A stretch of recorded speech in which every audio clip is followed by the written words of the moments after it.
Hi, today I'm going to share with you a decision of Honorable Supreme Court pertaining to Contract Act. This decision was rendered on April 22nd, 2020 between Marketing Federation of India and Alimenta. Marketing Federation of India is a canalizing company of Government of India. And what is a canalizing company? It's a company, an agent of Government of India which deals with exports and imports. And Marketing Federation is the canalizing agency of Government of India, which is the appellant in the Supreme Court. And the respondent is Alimenta, which is an American company. Here the supplier is the Indian company. Markfed is the supplier and the buyer is the American company. It's an interesting case which distinguishes section 32, which speaks about contingency contracts, and section 56, which speaks about contracts of impossibility. And this decision also speaks about how foreign awards which are opposed to public policy cannot be executed in India in accordance with the Foreign Awards Act. So the distinction between section 32 and 56 and how foreign awards which are opposed to public policy are not maintainable in India is the key discussion in the Honorable Supreme Court judgment. So I will address the parties as Markfed and the American company, or Indian company and the American company. Now the facts of the case are like this. There was an agreement between the Indian company and the American company to supply some metric tons of groundnuts in a particular year. And there was an agreement between both the companies. And there was a clause in the agreement which speaks about a special circumstance, if it all arises, or any direction from the government or the legislature arises or is given, then the agreement cannot be performed. So that clause was already there, which is in the nature of a contingency clause.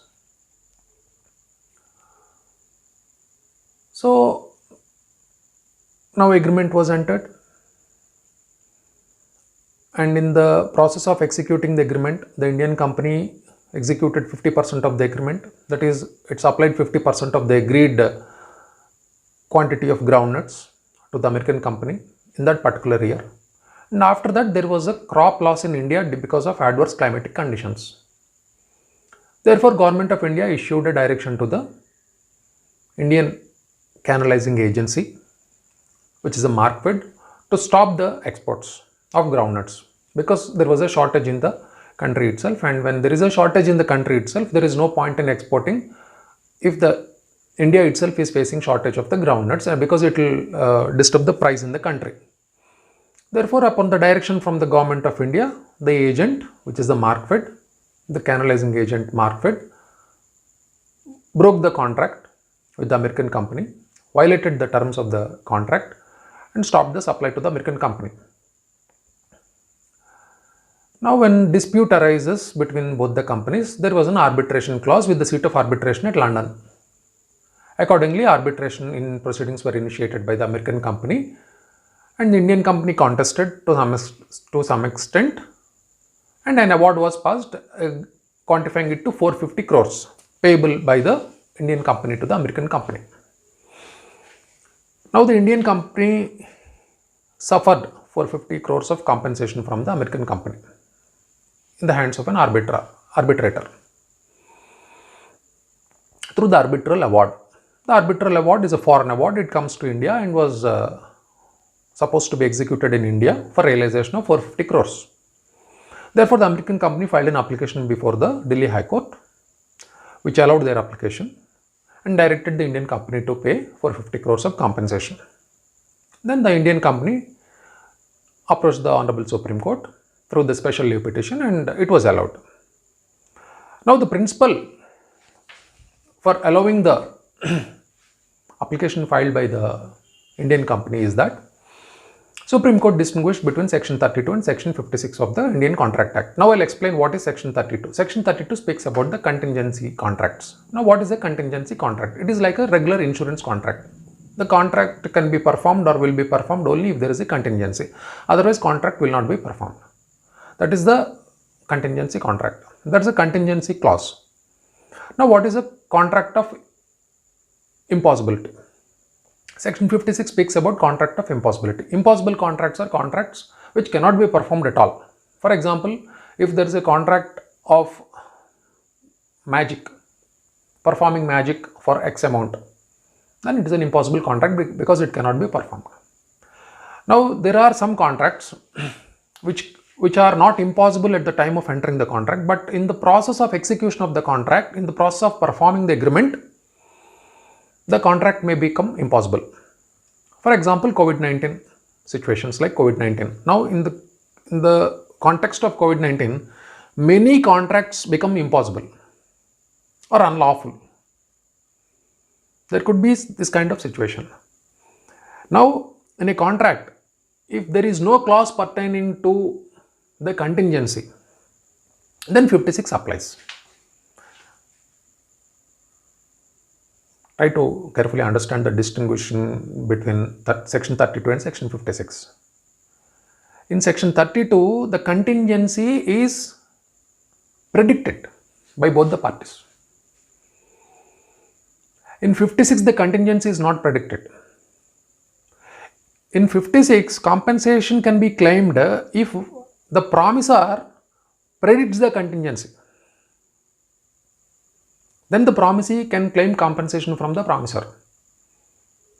Here Delhi High Court fell into error because Delhi High Court took a decision under Section 56. Delhi High Court was under the view that the Indian company knew about the violation of the contract, knew about the impossibility of the performance of the contract, knew about the unlawfulness of the contract. But no, the Indian company never knew it. It could not supply to the American company because it got a direction from the Government of India not to supply. And Government of India took that decision which in the interest of the public policy. Therefore, there was no mistake of the Indian company in not performing the contract, in frustrating the contract. The Indian company failed to perform the contract because of the government direction. It was very clear. So, Supreme Court categorized this contract as a contingency contract but not as a contract under Section 56. Delhi High Court took a decision that it was a contract under Section 56. So the key difference between Section 32 and Section 56 is that in Section 32, the contingency is predicted. Very well, in the agreement that is entered between both the Indian company and the foreign company, there was a condition, there was a clause that if at all any direction from the government or the legislature is received by the Indian company, the contract will be terminated. Accordingly, the contract was terminated. Indian company was right. But the Delhi High Court took a different view. Delhi High Court took the decision under Section 56. Because at the time of entering the contract, no such condition was there. Only the impossibility appeared after receiving the direction from the government. But government is different, Markfed is different. Markfed is an agency of the government. So therefore, that is the distinguishing character. What we can learn from this decision of the Honorable Supreme Court is whenever you are entering agreements, you should always insert a contingency clause, which will save you. Because see the COVID-19 context, nobody expected such kind of context. Now in the COVID-19 context, if anybody inserts a clause predicting situations like COVID-19, then they are saved, is my understanding. Otherwise, they will have to seek remedy under 56. The promisee has to seek remedy under 56 if there is no contingency clause. But here COVID-19, government will anyhow support the situation, or what happens, it is yet to be seen. I am giving a general example. So whenever you are writing agreements, if you could insert the contingency clause in an agreement, care should be taken to see that contingency clause is inserted in the agreement. Then you will be saved from any sort of surprises. Otherwise, you have to pay compensation to the promisee. Promisor has to pay the compensation to the promisee. And the next ground Supreme Court took was under Section 7 of the Foreign Awards Act, which says that any award which opposes the foreign policy, any award which opposes the public policy cannot be executed in India. So the government of India gave a direction to the Markfed in the interest of public, though it was a public policy decision. Because of the crop failure, because of the adverse weather conditions, crop failed, therefore a direction was given. So the decision was taken in the interest of public policy. So on these two grounds, Supreme Court decided the case against the American company and Indian company. This case was allowed in the special petition. Hope I am clear. Thank you. Thanks for watching. If you have any doubts, kindly ask in the comment section. Bye-bye.